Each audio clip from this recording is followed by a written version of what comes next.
Hello everyone, welcome to our channel in rational English classes. आपका बहुत बहुत स्वागत है रेशनल इंग्लिश क्लासेस में। प्यारे बच्चों, आज हम लोग पढ़ेंगे पार्ट्स ऑफ स्पीच के बारे में। पार्ट्स ऑफ स्पीच एक महत्वपूर्ण चैप्टर है। यदि आप इसको समझ लेंगे तो ग्रामर का सारा कंसेप्ट को समझ लेंगे हम लोग। पार्ट्स ऑफ स्पीच जब भी किताब को खोलिएगा, पार्ट्स ऑफ स्पीच पहला चैप्टर मिलेगा। पार्ट्स ऑफ स्पीच के बारे में हम लोग डिटेल से जानकारी लेंगे। चले हम लोग शुरू करते हैं। PARTS, parts of speech. प्यारे बच्चों, पहले हम लोग इसको समझ लें। पार्ट का क्या अर्थ होता है? PART, part. पार्ट का दो अर्थ होता है। पार्ट का अर्थ होता है भाग या हिस्से, और दूसरा अर्थ होता है अलग होना, अलग होना। तो हम लोग यहां पढ़ेंगे भाग या हिस्से के अर्थ में। पार्ट्स, हिस्से, ये प्लुरल हो गया। ऑफ का अर्थ होता है का, के, की। स्पीच का अर्थ होता है क्या? बोली। SPEAK, speak. स्पीक का अर्थ होता है, ये वर्ब में है, इसका अर्थ होता है बोलना। इसी से आया है speech, SPEECH, speech. Parts of speech. Speech का अर्थ होता है बोली, यानी जो भी बोली हम बोलते हैं अंग्रेजी में, वह इन्हीं पार्ट्स ऑफ स्पीच में से होना है। पार्ट्स ऑफ स्पीच के 8 प्रकार हैं। इस 8 पार्ट्स ऑफ स्पीच में से किसी न किसी में जो भी शब्द हम बोले उसमें से होना है। अगर नहीं है तो अंग्रेजी शब्द वो नहीं है। अब इसको हम लोग डिटेल से समझेंगे। स्पीक का अर्थ होता है बोलना, वर्ब में है। और स्पीच ये क्या हो गया? नाउन। इसका अर्थ होता है बोली। हम लोग अलग अर्थों में इसका भाषण भी होता है। स्पीच, पार्ट्स ऑफ स्पीच, बोली के हिस्से। Am I clear? आप इसको समझ गए होंगे। अब हम लोग ये देखते हैं, ग्रामेटिकल डेफिनेशन लेते हैं। हिंदी में हम लोग कहेंगे शब्दों का वाक्य में अपने कार्य के अनुसार विभाजन को पार्ट्स ऑफ स्पीच कहते हैं। शब्दों का वो सेंटेंस में अपने कार्य के अनुसार विभाजन को पार्ट्स ऑफ स्पीच कहते हैं। Am I clear? अब हम लोग देखेंगे इसके कितने प्रकार हैं। प्यारे बच्चों, इसके 8 प्रकार हैं, लेकिन मॉडर्न ग्रामेरियन में इसको क्या करते हैं? आर्टिकल को भी इसमें 9वां पार्ट्स ऑफ स्पीच में शामिल कर दिया है।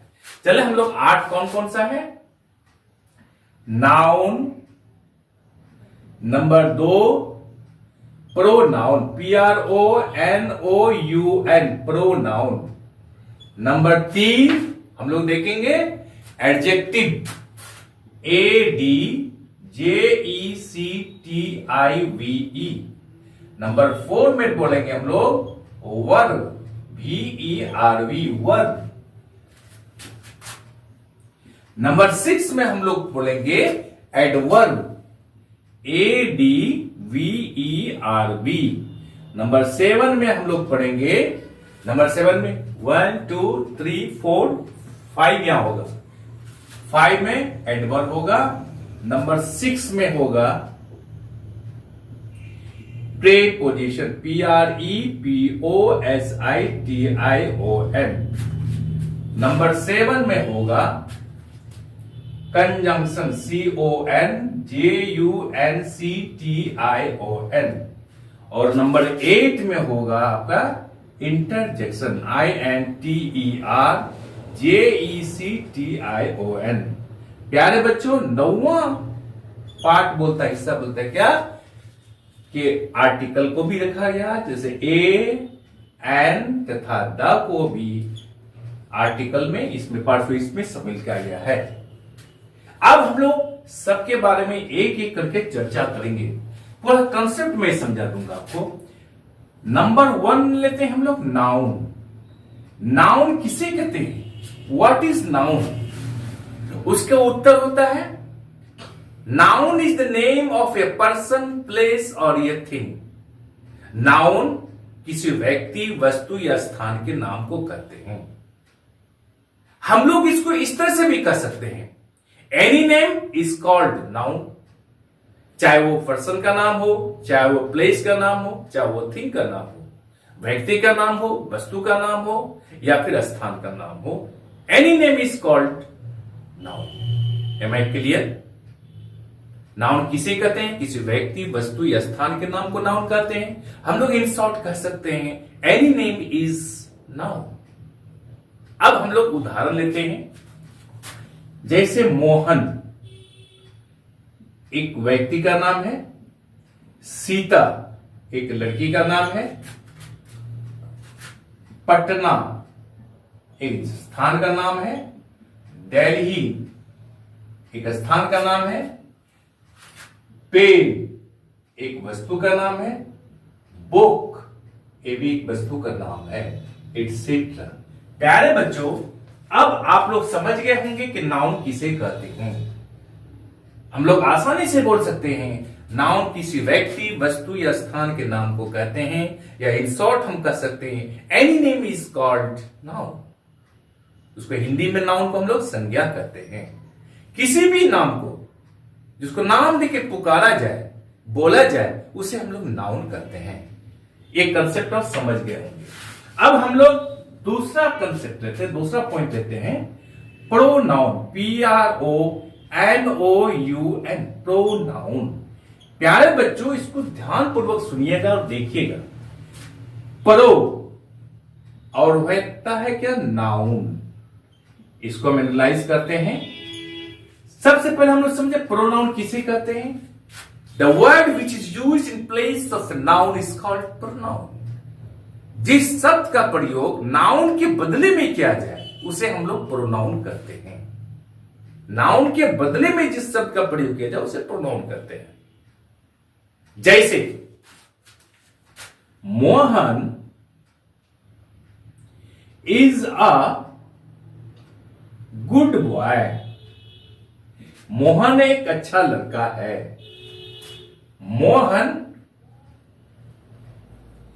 Is my friend. मोहन मेरा मित्र है। प्यारे बच्चों, मोहन मोहन दो बार आया है। ये थोड़ा सा देखने में, सुनने में भद्दा लगता है, इसलिए हम लोग यहां पर मोहन की जगह पर अगर ही लिखते हैं तो वो ज्यादा सुंदर होता है। जैसे Mohan is a good boy, Mohan एक अच्छा लड़का है। अगर हम बोलते हैं Mohan is my friend, Mohan मेरा मित्र है, तो थोड़ा सा भद्दा लगता है, जैसे मैंने पहले लिखा। इसलिए हम लोग यहां पर इस मोहन के बदले ही का प्रयोग करते हैं। जैसे Mohan is a good boy, Mohan एक अच्छा लड़का है। ही इज माई फ्रेंड, वो मेरा मित्र है। ही जो है ये नाउन के बदले में आया है, इसलिए यह प्रोनाउन कहलाता है। समझ गए? जो नाउन के बदले में आया उसे प्रोनाउन कहते हैं। मैंने लिख के बताया आपको, यहां भी लिखा मोहन, यहां भी लिखा मोहन। फिर मैं लिख सकता हूं मोहन रीड्स इन क्लास 8 या 10 या 12, तो वो भी अच्छा नहीं लगता है। बार बार 3 बार मोहन का प्रयोग करना सही नहीं होता है। तो हम लोग ये कर सकते हैं Mohan is a good boy, he is my friend, he reads in class 12। Am I clear? अब ध्यान दीजिएगा, प्रोनाउन, प्रो का अर्थ होता है प्यारे बच्चों बदले में। कैसे? हम जानते हैं कि एग्जाम्पल के द्वारा कि हर एक यूनिवर्सिटी का चांसलर होता है। चांसलर उस प्रदेश का गवर्नर ही होता है। यूनिवर्सिटी में जो रहते हैं उसको वाइस चांसलर कहते हैं, वाइस चांसलर। अब वाइस चांसलर मान लिए कहीं पर चले गए तो अपना चार्ज किसी को देके जाते हैं। जो देके जाते हैं जिसको, वो उसे क्या कहा जाता है? उसे प्रो वाइस चांसलर कहा जाता है। जो असिस्ट करता है वाइस चांसलर को, उसको हम लोग प्रो वाइस चांसलर कहते हैं। अर्थात चांसलर के बदले में जो आता है उसको प्रो वाइस चांसलर कहते हैं।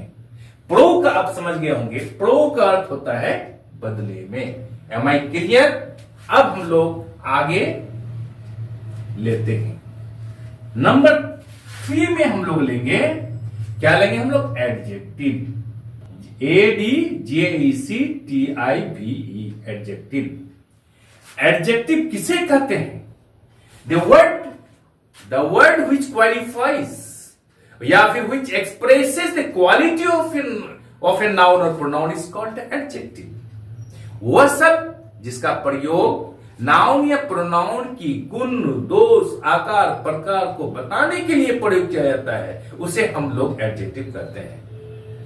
गुड, बैड, लॉन्ग, स्मॉल, जो भी इसका गुण बताता है नाउन या प्रोनाउन का, उसे हम लोग एडजेक्टिव कहते हैं। अर्थात हम ये कह सकते हैं कि एडजेक्टिव वो शब्द है जिसका प्रयोग नाउन या प्रोनाउन की गुण को बताने के लिए आता है।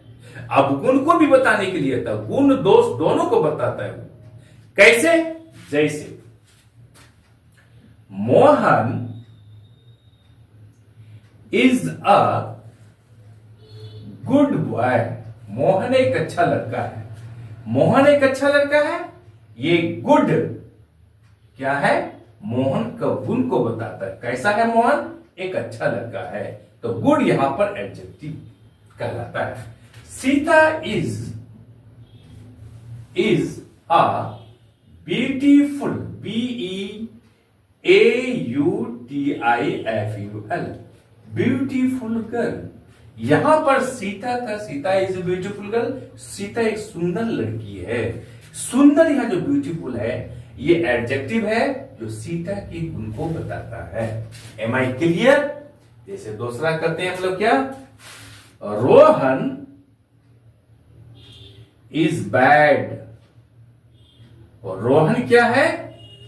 खराब है। ये भी बैड यहां पर एडजेक्टिव है। Babita is intelligent, INTELLIGENT। Babita is intelligent, INTELLIGENT। Babita is intelligent. Intelligent ये एडजेक्टिव है जो बबीता के गुण को बताता है। Am I clear? आप समझ गए होंगे कि किसे एडजेक्टिव कहा जाता है। अब हम लोग चौथा लेते हैं प्यारे बच्चों। चौथा में क्या? Verb, VERB। प्यारे बच्चों इसको कभी भी वर्ब नहीं बोलिएगा, इसको हम लोग बोलेंगे वर्ब। क्योंकि भी का उच्चारण कभी भो नहीं होता है। जैसे यदि हम लोग लिखते हैं भोलानाथ, VOLANATH नहीं लिखेंगे भोलानाथ। जब भोलानाथ ये हो जाएगा ओलानाथ। जब हम भोलानाथ लिखेंगे तो लिखेंगे BHOLANATH। यहां होगा भोलानाथ, BH मिलके भो भाव का काम करेगा। तो यहां पर यदि भोलानाथ लिखना है तो हम लोग BHOLA करेंगे, NATH भोलानाथ। हम लोग कभी भी VOLANATH नहीं करेंगे, नहीं तो हो जाएगा ओलानाथ। इसलिए आज के बाद से आप भी को भौ नहीं पढ़िएगा, हुआ पढ़िएगा। वर्ब किसे कहते हैं? वर्ब कहते हैं जिस शब्द से किसी काम के होने या करने के बारे मालूम हो, होने और या करने के बारे मालूम हो, उसे हम लोग वर्ब कहते हैं। या फिर हम लोग ऐसे कह सकते हैं जो नाउन या प्रोनाउन के बारे में कुछ बताए, उसे हम क्या कहते हैं? वर्ब कहते हैं। जैसे मोहन राइट्स अ लेटर।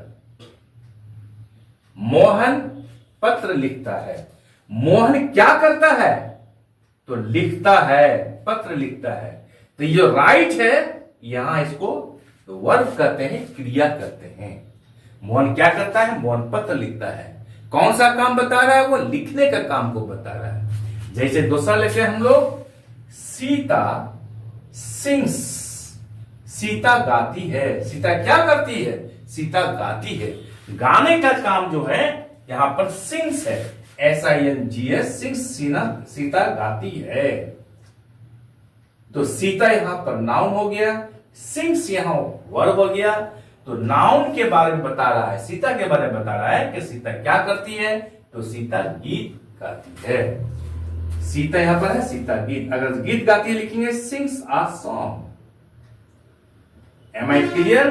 प्यारे बच्चों, मैंने बोला जिससे किसी काम के होने या करने के बारे में मालूम हो। तो करने के बारे में तो ये मालूम हो गया, Mohan writes a letter, Mohan क्या करता है, तब पत्र लिखता है। होने के बारे में कैसे मालूम होगा?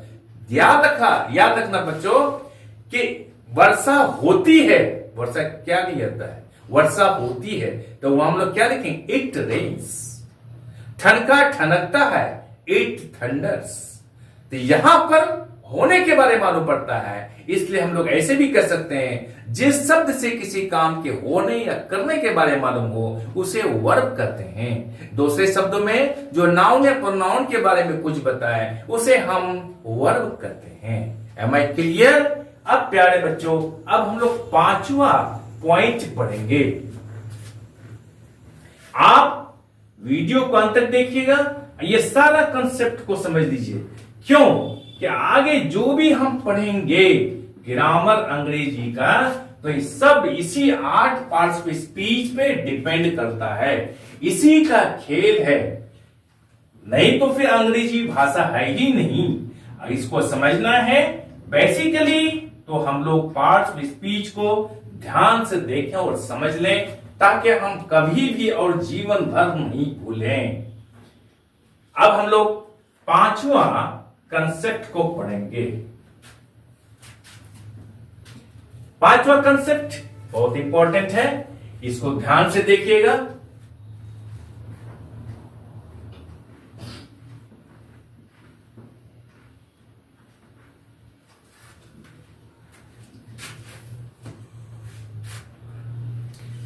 प्यारे बच्चों, 5वां पॉइंट लेते हैं हम लोग एडवर्ब, ADVERB। एडवर्ब को हिंदी में हम लोग कहते हैं क्रिया विशेषण। अगर किसी को पूछा जाए कि व्हाट इज एडवर्ब, तो बच्चे क्या कहते हैं, क्रिया विशेषण को हम लोग एडवर्ब कहते हैं। लेकिन अंग्रेजी में बच्चों यहां तक नहीं है, यहां तक सीमित नहीं है, इससे और आगे चल के है। तो एडवर्ब किसे कहते हैं? एडवर्ब उसे कहते हैं जो वर्ब की गुण को बताए, एडजेक्टिव की गुण को बताए तथा दूसरे एडवर्ब की गुण को बताए, उसे हम लोग एडवर्ब कहते हैं। Am I clear? अब कैसे ये वर्ब की गुण को बताता है, कैसे ये एडजेक्टिव के गुण को बताता है, कैसे ये दूसरे एडवर्ब के गुण को बताता है, इसके बारे में हम लोग विद एग्जांपल हम लोग समझते हैं। वर्ब एडवर्ब समझ गए, जो वर्ब की गुण को बताए, जो एडजेक्टिव की गुण को बताए तथा एडवर्ब के गुण को बताए। चलिए हम लोग देखते हैं। जैसे सीता स्पीक्स स्लोली। दूसरा एग्जांपल लेते हैं, सीता स्पीक्स वेरी स्लोली। तीसरा एग्जांपल लेते हैं, सीता इज वेरी ब्यूटीफुल। प्यारे बच्चों, इसको ध्यान से देखिएगा और तीनों कंसेप्ट को समझ लीजिएगा। इसमें बच्चे कंफ्यूजन करते हैं। ये वर्ब की गुण को बताता है कैसे, Sita speaks slowly. Sita speaks, Sita बोलती है, ये सब्जेक्ट है, ये वर्ब है। सीता स्पीक्स, सीता बोलती, कैसे बोलती है, स्लोली, यानी धीरे बोलती है। तो ये एडवर्ब हो गया, एडवर्ब हो गया जो वर्ब की गुण को बताता है। कैसे बोलती है, तो स्लोली, धीरे बोलती है। अब सीता स्पीक्स, सीता बोलती है, स्लोली, धीरे बोलती है। कितना धीरे बोलती है, तो Sita speaks very slowly, very slowly. Very यहां पर एडवर्ब है और स्लोली भी यहां पर एडवर्ब है। ये एडवर्ब ये है, इसकी गुण को बताता है वेरी, यानी एडवर्ब एडवर्ब की गुण को बताता है, एडवर्ब वर्ब की गुण को बताता है। यहां कहते हैं Sita is very beautiful, Sita बहुत सुंदर है। ये ब्यूटीफुल एडजेक्टिव है प्यारे बच्चों, और वेरी यहां पर एडवर्ब है। सीता सुंदर है, सीता इज ब्यूटीफुल, कितनी सुंदर है, तो Sita is very beautiful, Sita बहुत सुंदर है। तो यहां पता चला ब्यूटीफुल एडजेक्टिव है, इसके गुण को हम लोग यहां पर वेरी बताता देखते हैं कि वेरी बता रहा है। तो पता चला कि वर्ब एडवर्ब क्या करता है, वर्ब के गुण को बताता है। एडवर्ब क्या करता है, एडवर्ब के गुण को बताता है। एडवर्ब क्या करता है, एडजेक्टिव की गुण को बताता है। ये क्लियर हो गया और ये सारा कंसेप्ट को अच्छी तरह से समझ लिए होंगे। Am I clear? प्यारे बच्चों, अब हम लोग छठा कंसेप्ट को समझते हैं। छठा कंसेप्ट क्या है? Preposition. PREPOSITION,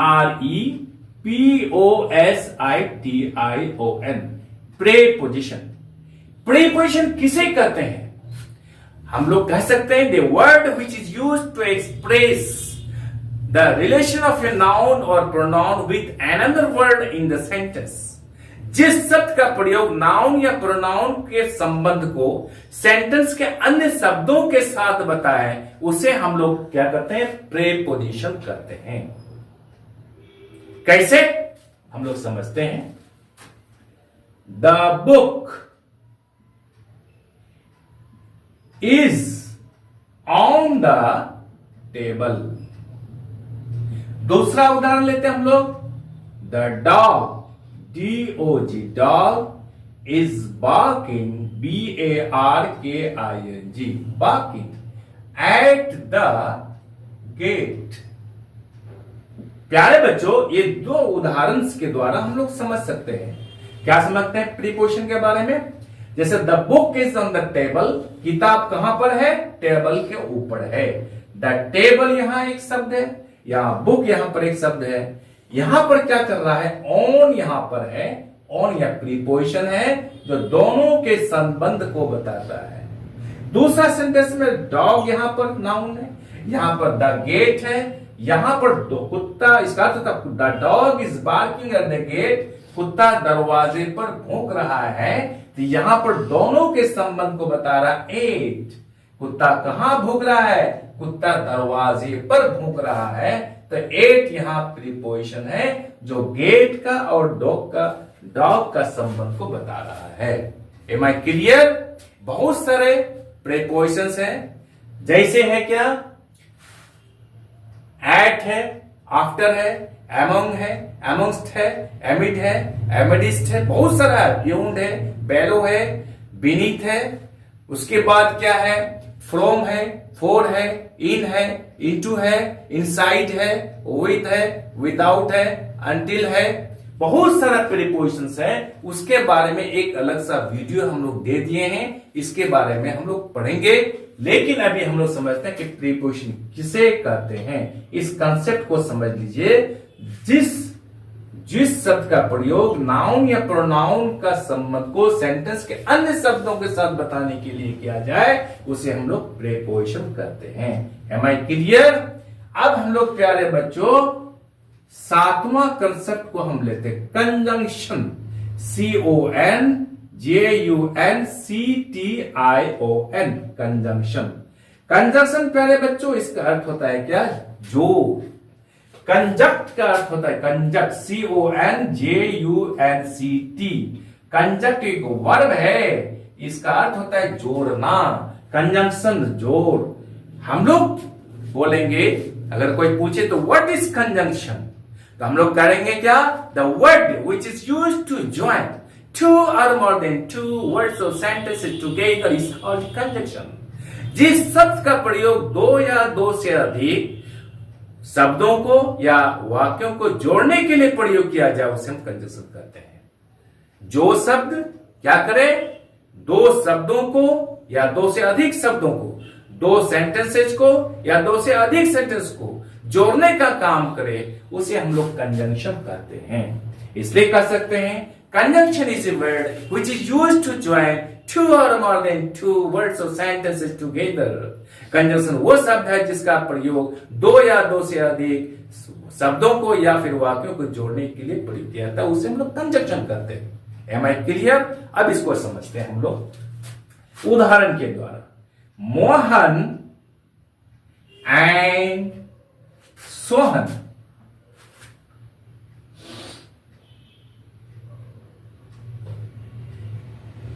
Mohan and Sohan are friends.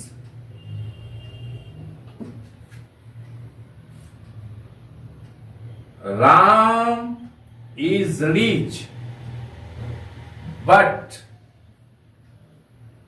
Mohan is poor. प्यारे बच्चों, यहां देख रहा हूं मैं मोहन एंड सोहन, दो आदमी है, इसको कौन जोड़ता है? एंड जोड़ता है। तो Mohan and Sohan are friends, Mohan और सोहन मित्र हैं। तो यहां जो दो शब्दों को जोड़ता है एंड, यहां पर एंड का प्रयोग कंजंक्शन के रूप में किया गया है। ठीक उसी तरह से राम इज रिच, राम धनी है, बट किंतु मोहन इज पुअर, मोहन गरीब है। मोहन इज पुअर एक सेंटेंस है, राम इज रिच एक सेंटेंस है। इन दोनों सेंटेंस को यहां पर जोड़ता है कौन? बट। ये बट का प्रयोग यहां पर कंजंक्शन के रूप में किया गया है।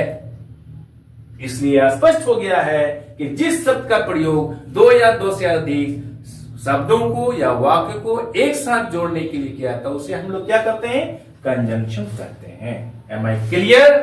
अब प्यारे बच्चों, आठवां हम लोग कंसेप्ट लेते हैं इंटरजेक्शन। INTERJECTION, interjection. इंटरजेक्शन किसे कहते हैं? What is interjection? The word which is used to express sudden effect of hurt is called interjection. जिस शब्द का प्रयोग दिल की, हृदय की अचानक भावना को प्रकट करने के लिए किया जाए, उसे हम लोग इंटरजेक्शन कहते हैं। कैसे? उदाहरण के लिए मैं किताब और कॉपी लिया, किताब, कॉपी और कलम लिया, किताब भी लिया, कॉपी भी लिया, किताब, कलम भी लिया। हम लेके चले स्कूल क्लास करने के लिए। क्लास में जाकर देखते हैं, जब किताब खोलते हैं और कॉपी खोलते हैं और कलम खोजते हैं तो कलम नहीं है। इसका अर्थ क्या हुआ? हाँ, कलम जब नहीं है, खोजते ही नहीं मिलता है, तो अचानक मेरा भावना बदल जाता है दिल की। हम तो कलम लाए, क्या हुआ? गिर गया। अचानक भावना को बदले जो बताया उसे हम इंटरजेक्शन करते हैं। तो हम लोग कैसे प्रकट करते हैं उसे सेंटेंस को? Alas, ALAS, alas, I have lost my pen. अफसोस, I have lost my pen, मैंने अपने कलम को खो दिया। यहां पर अलास के बाद साइन ऑफ एक्सक्लेमेशन का प्रयोग किया गया। प्यारे बच्चों, जब भी इंटरजेक्शन के शब्द का प्रयोग किया जाए, उसके बाद साइन ऑफ एक्सक्लेमेशन का प्रयोग किया जाता है। दूसरा सेंटेंस लेते हैं हम लोग। जैसे हम लोग मैच जीत गए, खुशी का इजहार करते हैं, अपनी खुशी को प्रकट करते हैं, तो हम लोग अंग्रेजी में बोलते हैं hurray, HURRAH, hurrah. We have on the match.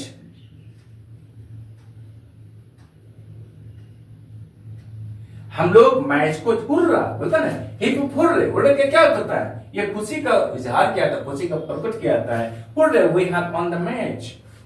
दूसरा एग्जांपल लेते हैं हम लोग। 5 का अर्थ होता है प्यारे बच्चों छी छी। You have cheated, CHEATED, cheated your friend. छी छी, तुमने अपने मित्र को क्या दिए? धोखा दिए। हम लोग दूसरा एग्जांपल लेते हैं टट टट, TAT।